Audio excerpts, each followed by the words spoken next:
Hello. Ah, hello. I'm just getting set up here. One moment. Fair enough. There he Just is. trying to- Hello. I'm just trying to set up my studio. One moment. Mhm. Um, so it looks a little better for the camera. Um, Hang on. I'm gonna have to put this up higher. How are you today? I'm doing well. How about you? I'm good. We finally get to meet Haha, in, yes, well, sort of face to face. Bear with me one indeed. moment. Um, Hang on. Sure, the best way. I'm used to audio, not video, so I'm just Fair getting enough. my visuals sorted out here. Okay, that's not too bad. Um, well, thanks for finally getting to meet after all of our many aborted attempts. I Ah, apologize about my terrible lack of communication, as always. it's fine. Uh, so again, welcome. Happy Valentine's Day, I suppose. It's still Oh well, that we're here. now on Yeah, Saturday. Yep, yeah. Saturday afternoon now. So, where are you? Which? United States, East Coast. Right, East Coast. Okay, right. Yep. So Cool. it's just hitting up on 10. So good noon, I suppose. Okay. Well, happy Valentine's to you. I hope all your dreams come true, whatever they may be. Um, so I suppose as far as questions, we'll just take things chronologically.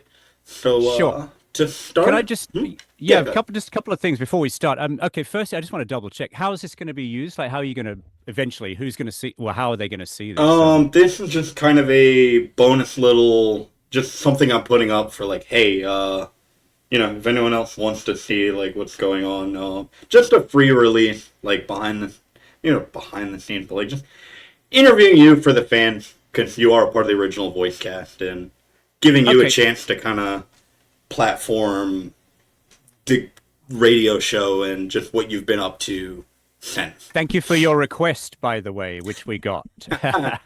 Ah, I haven't played it yet, but that will happen. So, okay. And one other point I just want to double check. I've chatted with a couple of the other narrators, and we just obviously, the gaming companies are very sensitive about their material. mm-hmm. So I don't know. I mean, this is entirely up to you. Us narrators have nothing to do with what happens to our voices once they go out there. Yeah. But there's been concern about, if Konami people know about this or don't know about it, or if there's any copyright infringement or anything like that. I don't know if that's something you've had to deal with or. So, not personally. As far as the way it really works, as far as the copyright stuff, we're mostly not like for the translation that we're doing. We're not including any of the original game. The user has to already have. Oh, let's allow that. Yeah, it's just, Um, can I record? Are you yeah, yeah, okay if I that's fine. record That's this fine. too? Just I for just my saw the own, pop. Yeah, yeah. Cool. The users that like want to use our translation, they have to provide the original game, and then we Right, just provide the code that changes everything into English and the new voice clips. right. Okay.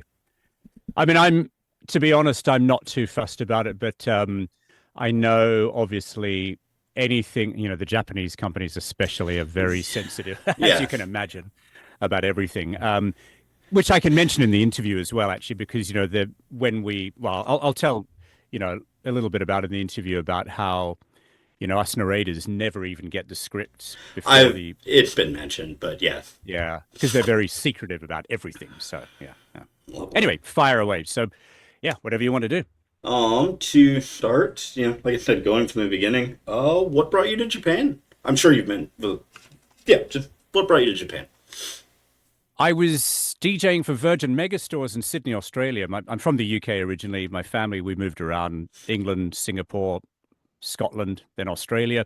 I was living in Sydney in Australia, had a couple of radio shows during the week, and on weekends was DJing at the Virgin Megastore there, which for young people who have never seen a CD in their life, Virgin Megastores were retail shops for music.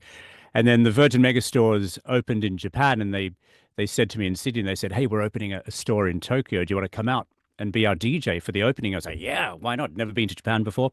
So I came out to Japan for the opening of the store in 1990 for 3 months. And 35 years later, I'm still here. So that I was DJing in a store, which was tons of fun. And then the radio station I'm with launched in 1996.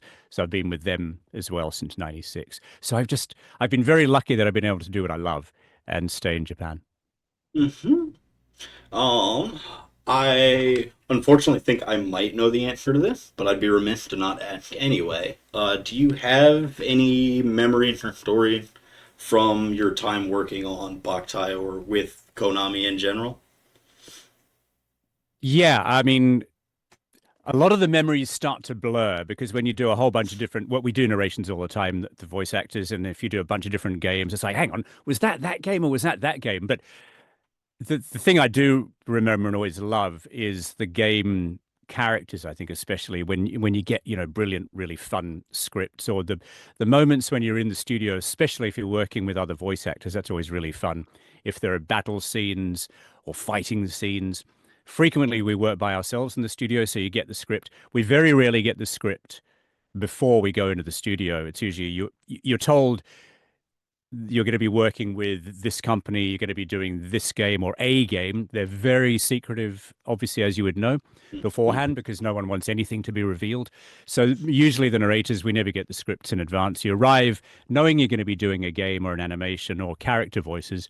And then when you arrive in the studio, the director, the client will give you the script and say, okay, we're going to be recording these characters. You're this guy, this monster, whatever. And then usually, hopefully, they will have illustrations of your character, which then gives you an idea of kind of what sort of voice you might want to do. Because if it's a monster, you might want to do a monster voice, or you might want to be a really nasty guy or a funny guy or whatever, or some sort of evil voice. So you play around with the voices with the client and the director. So to answer your question, the memory is always great fun. It's tons of fun doing games because you can play all these different characters. Um, you always have to die in games. I think there's always a dying scene.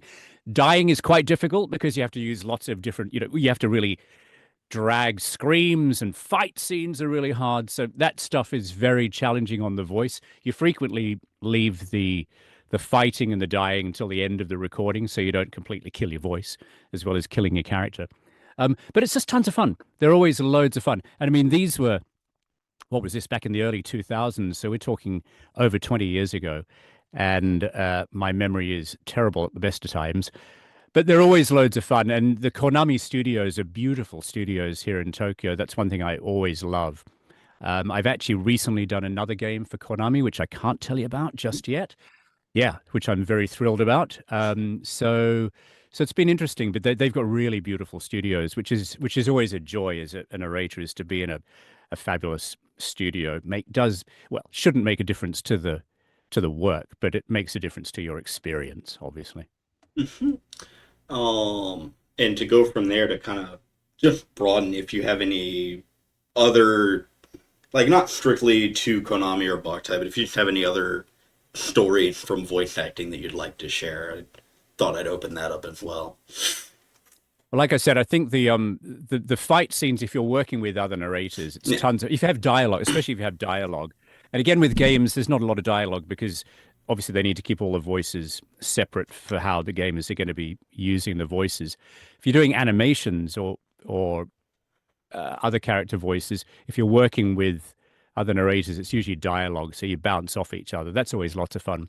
The gaming can be solo work and it can be a little lonely in the studio, so you really have to drag the energy out of yourself to make you've got to really imagine yourself in the game.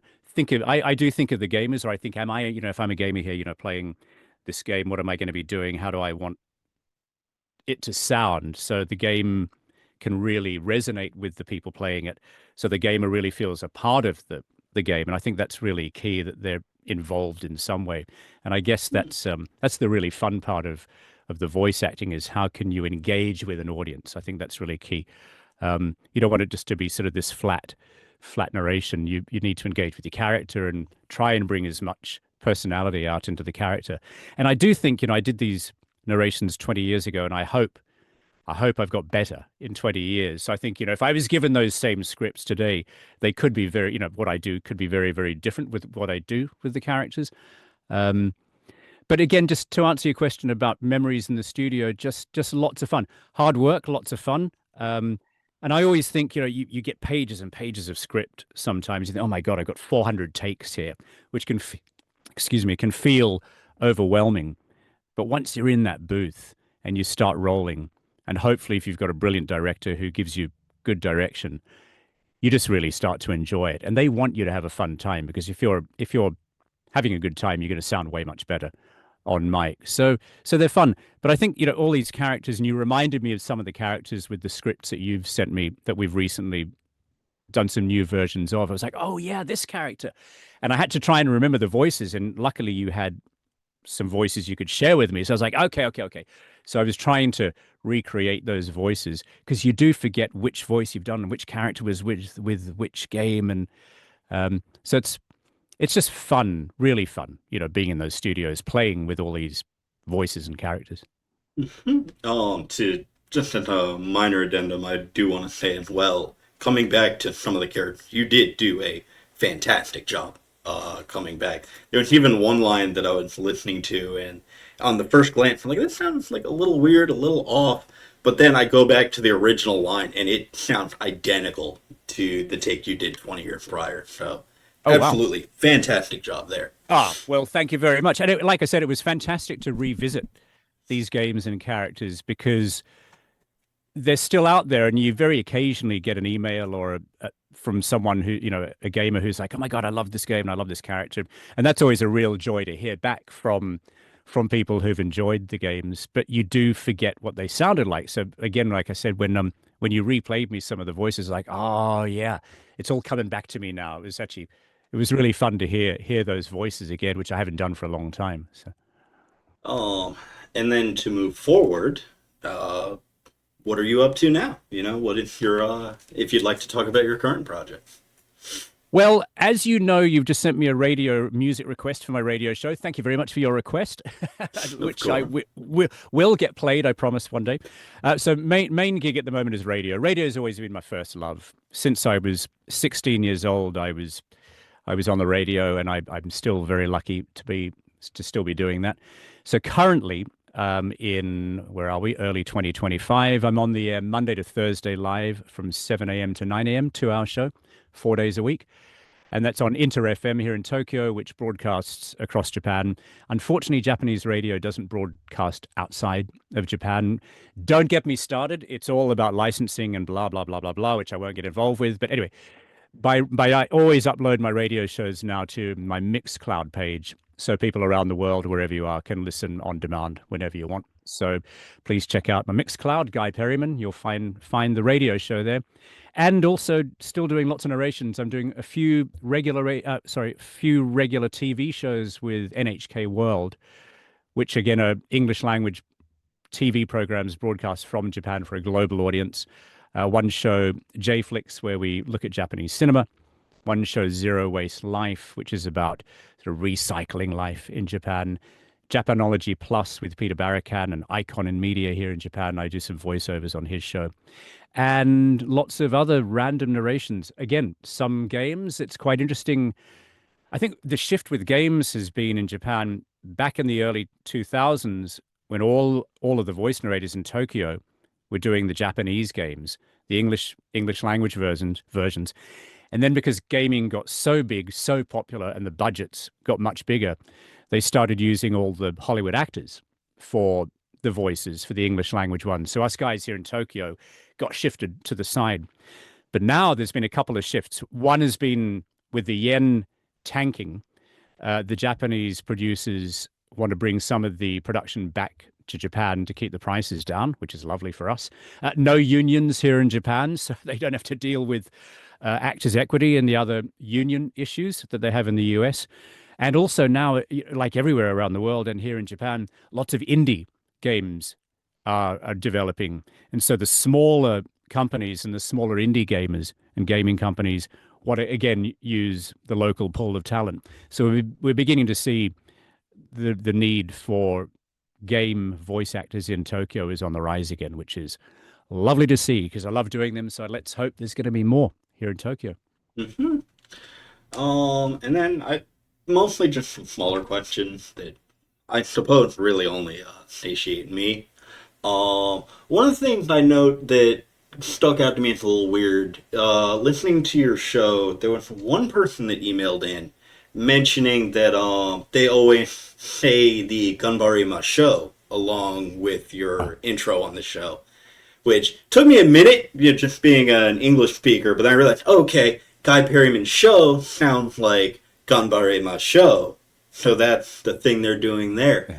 So I'm wondering, is that something you intentionally were going for, or did that just kind of happen and you just rolled with it? I suppose.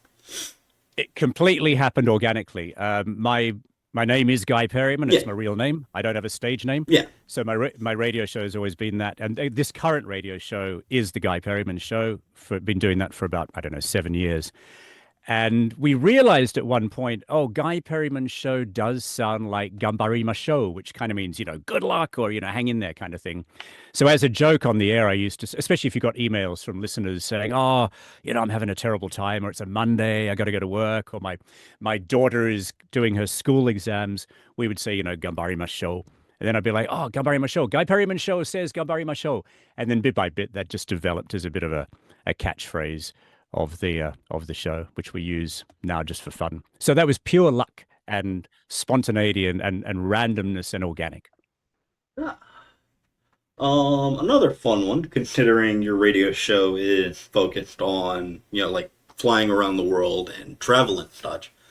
Um, well, I suppose you've already answered this once with your own choices, but if you could live anywhere other than Japan, since you've already done it the once, if you could live anywhere else in the world, where would you choose to go?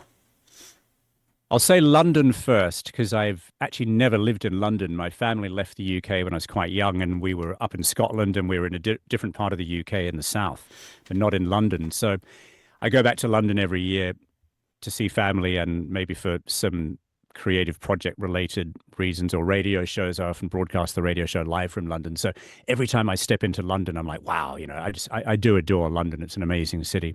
So that would be my first choice. But I'll also add to that Los Angeles because being the hub of entertainment around the world. Again, every time I go to LA, I haven't really ever done any work in LA. I've done various projects that have been sent to LA for different reasons, but I've never been into a studio to work in LA. But that would be really fabulous, just being there and being surrounded by the history of entertainment and showbiz. LA would be, I think, a lot of fun. Might drive me insane after a while because I hate cities and cars. I love riding my bicycle everywhere. So As you if mentioned. I live in West Hollywood, maybe it'd be all right. So, but I do love LA when I go there too. And I suppose just a final wrap up, considering you do interviews a lot on your show, how does it feel being on the other side, as it were? I'm really nervous, but you've been a very gracious host, which I'm very thankful for. I Um, appreciate that. Thank you. it's yeah, it's a funny thing. I don't know. It is a bit strange. With the radio show, I very rarely talk about myself. The radio show is about all other things. It's about music and it's about other people doing amazing things. So I find it a bit weird sitting around jibber jabbering about myself. Um, but it's been quite fun. Thank you very Hmm. much for your interest. And it's when you first got in contact, whenever it was last year, I think. Again, and I said when I do hear from gamers who find you either through my website or the radio show, and they do contact you and send you a message saying, "Oh my God, I love this game" or "I love this show." When you get feedback from an audience, that is the real joy. So doing an interview like this is really lovely to just make a connection with people who actually engage with what we do. Because, us narrators, and it's like radio too, you sit in a studio or a booth completely by yourself, except for directors or whoever's out there in the other studio. So it actually is I'm not going to say it's a lonely business, but you're by yourself a lot. So you have to remind yourself that other people are engaging with what it is you're doing. And that's very easy to forget sometimes. So it's a real joy to connect with an audience. Hmm. Any last closing remarks? Anything you'd like to share with the fans? Keep on gaming, keep on loving the games.